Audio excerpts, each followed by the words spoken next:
What's up? ¿Qué lo que mi gente? Wepa! Welcome to my top 10 favorite 3DS games. In honor of the 3DS officially dying, at least the internet service, I decided to make this video. Now, I know I'm a couple weeks late to the party.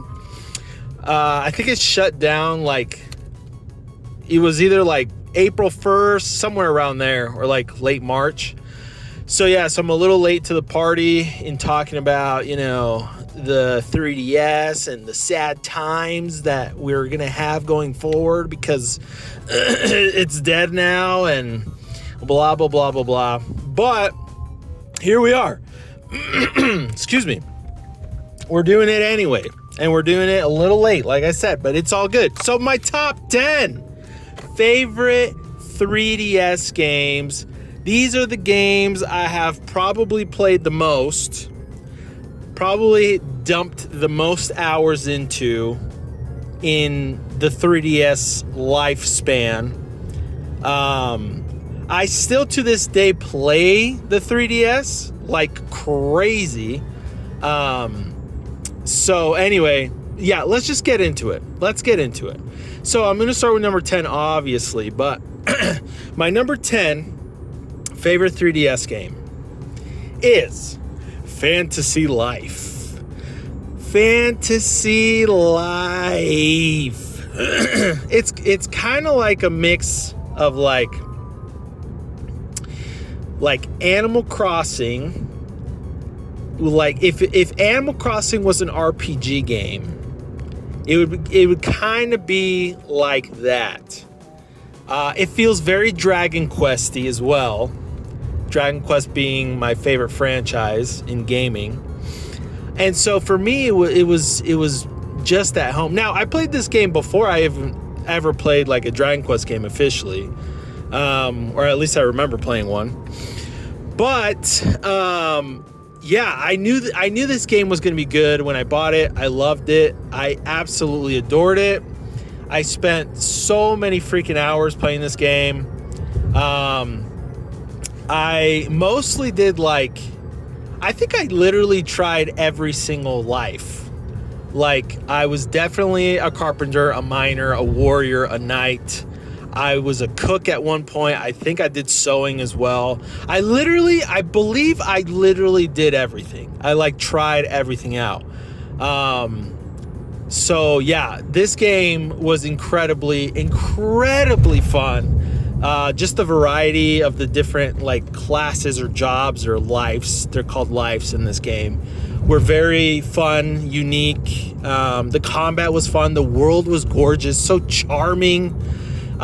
So cute.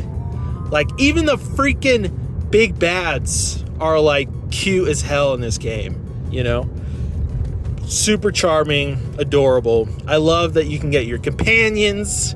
Your little pets are adorable that you can get on your team.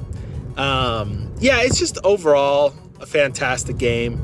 Really, really fun, especially if you love that sort of Animal Crossing, or an RPG game. It's like a perfect marriage of those two types of genres and games, I can't just say Animal Crossing because there's a lot of games that do that, Stardew Valley and I guess Sims and stuff, but I relate it more to Animal Crossing because Animal Crossing is literally known for its cuteness. But anyways, so that's Fantasy Life, my number 10 game.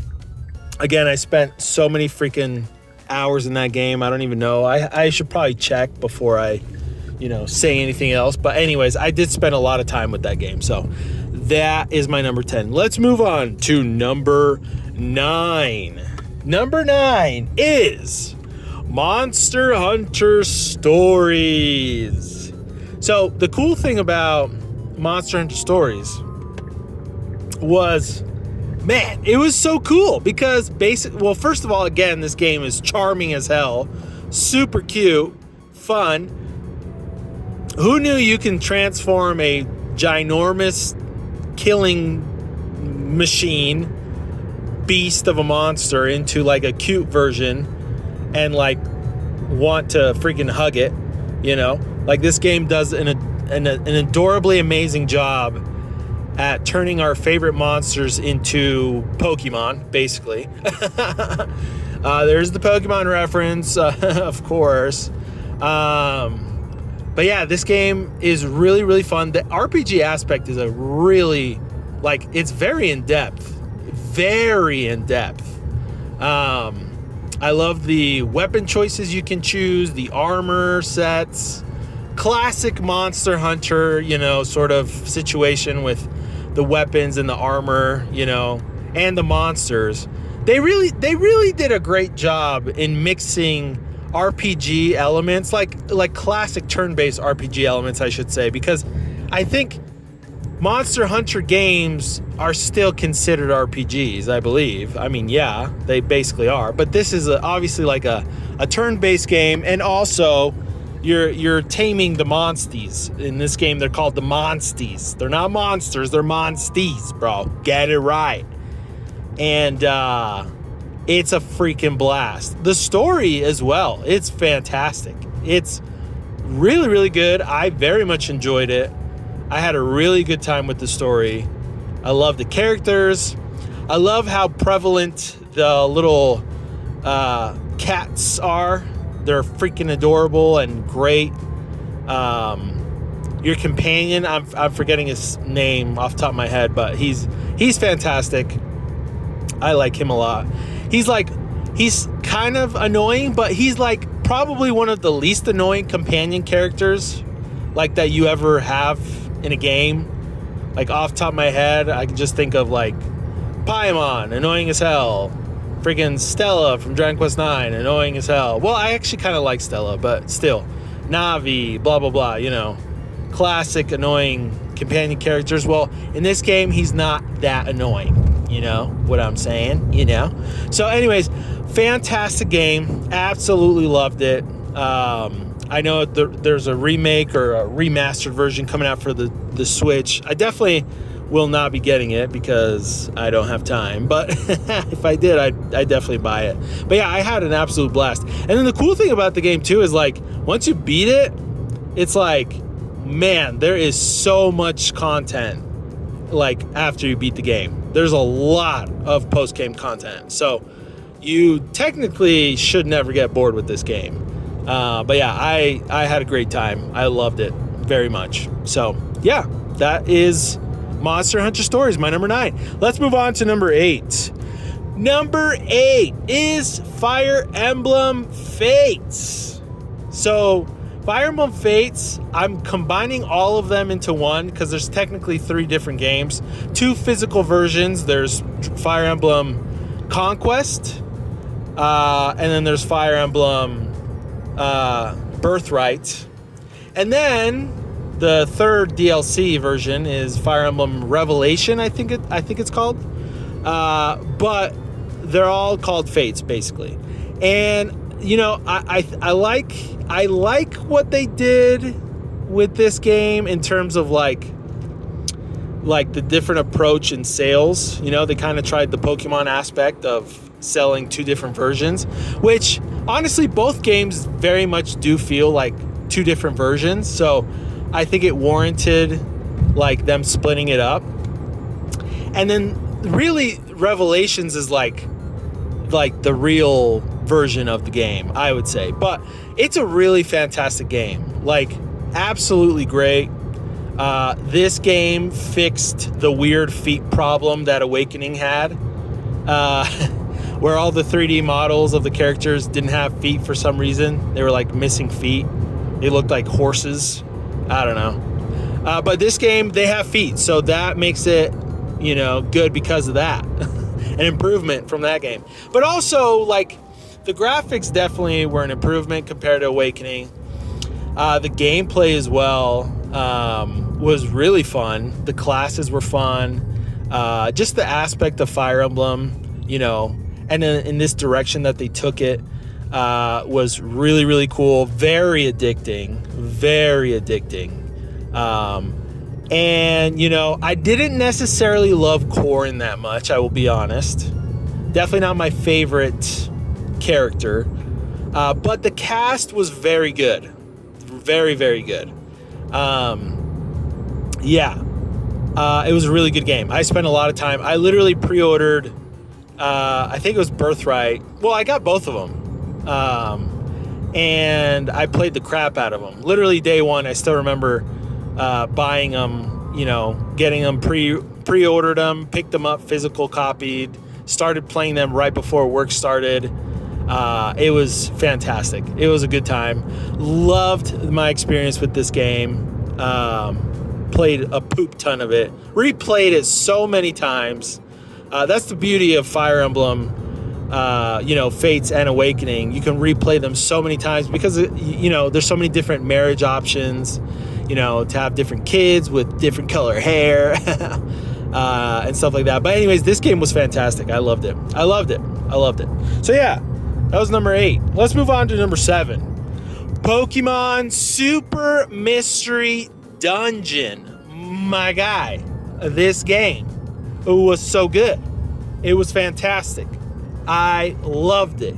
I talked about it in a recent video, but like the roguelike sort of, RPG type of RPG is... I'm okay. I'm going to take back what I said in that video because I got called out for it. Shout out to Thew.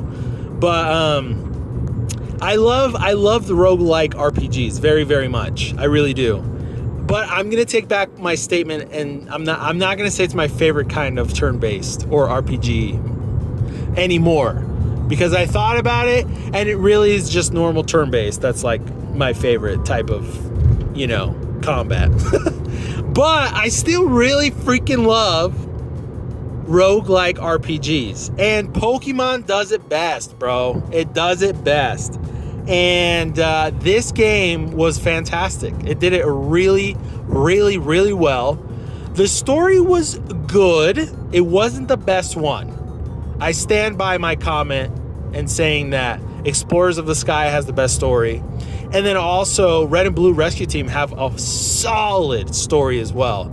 So I would probably place this one in third place in terms of Mystery Dungeon stories. But, the graphics were gorgeous. The gameplay was fun. You can get like freaking 720 freaking Pokemon in this game. Make connections with them, that is. It's fantastic. It's great. It's so much fun. And I've replayed Super Mystery Dungeon like twice at least that I can remember off the top of my head. I want to do another playthrough, I'm not going to lie. But yeah, that game is really, really good. Really fun. Fantastic game. And spent a poop ton of time on it. So anyway, that's my number 7. Let's move on to number 6. Number 6 is Dragon Quest VII. Oh my gosh, what a great game. Dragon Quest VII is in my top 5 Dragon Quest games list. But in my top 10 3DS games, it's number 6 on the list. And it's the 7th entry in the series. So look at that. 5, 6, 7. Anyways, Dragon Quest VII is amazing. It's got a great story. It gets a lot of crap because it's so long, and also the storytelling of the game is a little different because the pacing is not the best, which I will admit, I believe that's the case. It's very long. The pacing is not the best, but I absolutely love this game a lot because of the vocations. So Dragon Quest does vocations. I think it does it like, if it's not the best, it's like top 3 best like RPGs that does like classes, vocations, jobs. I freaking love the way Dragon Quest does it. Now they do switch it up with different entries, like 9 has a different type of vocation system than 7.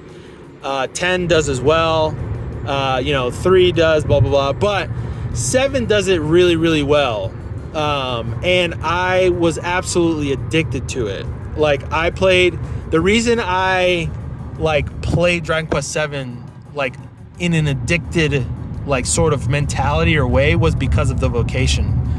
Grinding like progression aspect of the game. I went nuts vocation grinding on that game, dude. Like, I played it so damn much, and I grinded so much that by the end, when I got to the big bad, bro, that big bad was like not a big bad at all. You know what I'm saying? It was like a small bad, you know? I don't know. I'm just saying dumb stuff now. But basically, it was very addicting. I was basically overpowered by the time I actually fought a Grodemir. And it was a good time. I had no complaints. I have no complaints with that at all, because really you can kind of choose your own difficulty level with that game in terms of like when you fight bosses or like, you know, when you progress in the game. It really just depends on you.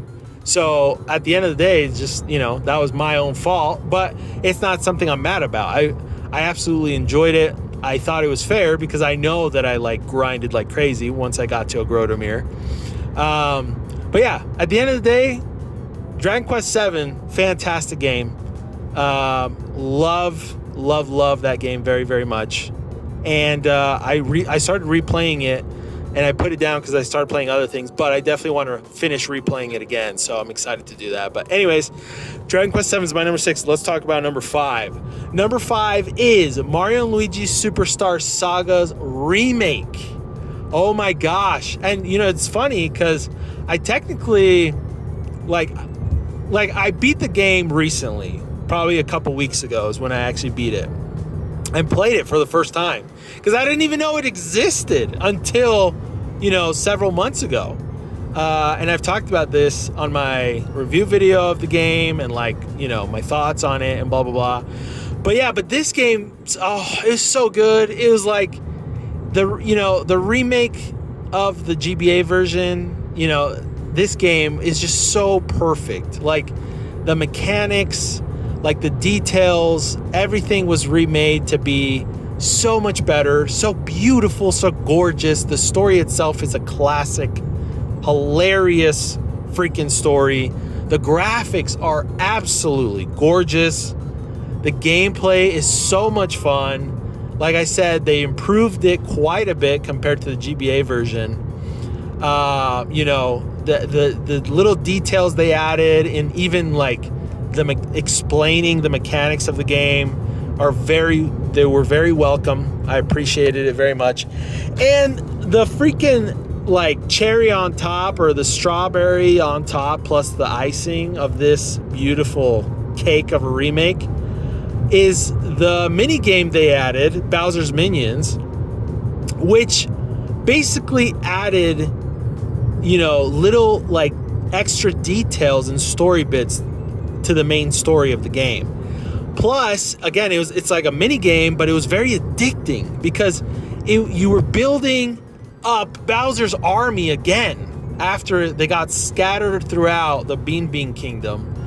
And just the characters that introduced, Captain Goomba and all the others, we got a lot more story, you know, backstory for Fawful, all of the Koopalings, and it was absolutely beautiful. I loved it so much, and I absolutely got addicted to it, and just it was fantastic. I very, very much loved this little mini game. Like, it was even kind of hard at times because like sometimes I would switch back, you know, to the normal Superstar Saga, which was great, but sometimes I didn't want to. I just wanted to keep progressing in Minions Quest, and at the end of the day, I beat both of them. Well, I had to beat the story of Superstar Saga to like actually be able to like finish the last quest or stage in Minions, you know, Bowser's Minions. But at the end of the day, it was really cool, the dynamic of this minigame and the normal game, because like if you were kind of bored with one, you can move on, you can go to the next one. But I also did it in a way where like I was doing them both at the same time, in the sense of like I was like basically just kind of like doing a little bit of story in the main story, then going to Bowser's Minions. Then, you know, once I got far enough and I felt like I needed to catch up on the main story again, I'd go there again, and then I'd go back to Bowser's Minions. It was great. It was beautiful. I loved it. Anyways, that's my number 5. I'm going to try and hurry a little bit because I'm getting closer to home. So, anyways, number 4, Pokemon X and Y. So I decided to choose, out of all the 3DS Pokemon games, I decided to choose X and Y to put on this list and as my number 4 because I still think that X and Y are the best 3DS entries of Pokemon. So I actually very much appreciate and adored Alpha Sapphire and Omega Ruby. They're definitely like honorable mentions, but I like X and Y better because I love the aspect of like, you know, like you being able to like dress up the way you want to. I thought that was a really cool and fun little like thing that they introduced in X and Y, and you couldn't do that in Alpha Sapphire and Omega Ruby. You were playing characters, which was fine, but that's why, you know, I liked X and Y a little bit better. Plus, Kalos was really fun. I really enjoyed Kalos a lot, you know, exploring Kalos, and I just loved the story of Kalos as well. The Pokemon they introduced, like everything about Kalos was a really good time. I very much enjoyed it. And like by the end of this, you know, the game, the main story at least, your Pokemon are definitely overpowered, especially if you like actually fought all the trainers. But it was fine. Like you could technically like kind of avoid that by turning off experience share, but still, I enjoyed it so much and I didn't even care. I like had it on and whatever, it was fine. But I loved X and Y. They were great Pokemon games. I think they did a really good job jumping from 2D to 3D with X and Y. The problem they started running into is when they jumped off of the 3DS onto the Switch is when I think their problems started to really start, you know, seeping through. Although I didn't absolutely love Alola either. Sun and Moon and Ultra Sun and Ultra Moon. I think they changed too much when they started doing that. But anyways, that's why X and Y is my favorite traditional Pokemon, but jumped to 3D. They did a good job. The region was fun. The Pokemon were great. Mega Evolution was an absolutely amazing feature, the best one they've introduced as of yet. And yeah, that's basically it for Pokemon X and Y. I loved it so much. All right, let's talk about number 3 on the list. Number 3 is Super Mario 3D Land. So I freaking love this game. It is absolutely incredible, so much fun. I actually beat it twice, like almost in a row. Like I beat it, I 100%ed it, you know. I got Luigi, 100%ed everything with Luigi, 100%ed the game, you know, and then I played it again, literally, and then I think I literally 100%ed it like a second time through, like almost right after doing it the first time. This game was fantastic. I loved it. The way that it used 3D was really well done as well. Like it didn't feel weird. A lot of the 3DS games that used 3D were kind of weird. They just didn't know how to do it that well, or it wasn't done that well. But in this game, they did it really well. And I actually played it in 3D a lot. And I freaking enjoyed it. I really, really loved it. It was so much fun. It's honestly one of my favorite 3D Mario games and Mario games overall of all time. Like, I actually like it better than 3D World. And again, I think they just did such an amazing job, like, with this game that it'll forever be like one of my top 5 favorite Mario games. I love it. I loved it so much. I literally think about replaying it as well, which I probably will do one of these days. But anyways, I love Super Mario 3D Land. Such a fantastic, excellent 3DS game and game in general. Oh, so good. But yeah, that's 3D Land. Let's move on to number 2. I'm going to kind of hurry up a little bit. Fire Emblem Awakening. So I know I was talking some crap a little bit ago about Awakening, but those were all just little nitpicks, bro. This game, I've replayed this game so much. The graphics were incredible. The setting was great. The story. This is why this one wins for me as my favorite Fire Emblem game on the 3DS, probably of all time. But the story, it was so good. It was so good. The way they used time travel was incredible. The way they introduced the children, where you can like get married and like that mechanic, just made so much sense, and it was so good. The RPG elements, the gameplay elements, the strategy, everything was so good. The maps were great. The characters themselves were fantastic.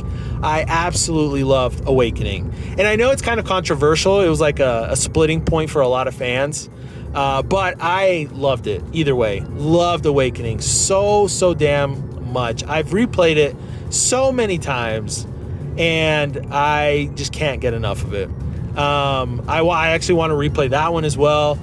And a big thing about it is like the characters they introduced are still some of my favorite characters. Like Crom is incredible. Lucina is the daughter that I will probably never have in my real life. But Lucina is the daughter that I've always wanted. I love her. I love her so much. She is like, I love her so much. She's my daughter. You know, she's just my daughter, and I love her.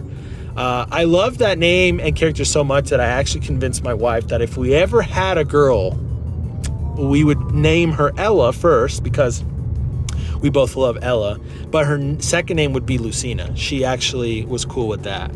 But yeah, Lucina is, I love it. I love her so much. She's so cute. And anyways, yeah, overall, the game is fantastic. That's why it's my number 2 spot for this list. So yeah, so let's talk about number 1 real quick, because I'm getting closer to home and I better hurry up. Number 1 is Dragon Quest VIII. Oh my gosh, Dragon Quest VIII. So as I mentioned, Dragon Quest is my favorite franchise in gaming. It became my favorite later on in life. And it's my favorite because it's basically Dragon Ball Z RPG, basically, in like a medieval setting, but like it just makes more sense. It's not like crazy with power levels and stuff. Like it's just so good. Like the writing is so good, and in this particular game, like it's so memorable, so fantastic. The characters are great. Your cast, your party is fantastic. Yangus is my boy all day, every day. The RPG elements, the gameplay of this game, specifically in this franchise, are incredible. This game doesn't have vocations like it does 7, but it has like a skill tree system, kind of, and it does it really well done. 11 did it better, in my opinion, but this game did it really, really well. And just the amount of content that this specific game has, which is a remake of the PS2 version, is incredible. It has so much content. I still haven't beat all of it, but I've played through this game twice now, and I still want to beat like all of it, except for the stupid Stella stuff. But anyways, but yeah, Dragon Quest VIII is my favorite 3DS game, and it's actually my number 2 favorite Dragon Quest game of all time. But yeah, this game is so freaking good, man. And the mini game is really fun too in this game as well. You know, you're building your party to fight, a party of monsters to fight in the Colosseum, which is great. You know, freaking Mori's fantastic, Red's fantastic, Jessica's good, and you know, freaking Angelo's great, and Yangus, Team Yangus all day, bro. Like Team Yangus all freaking day. I love him so much. But yeah.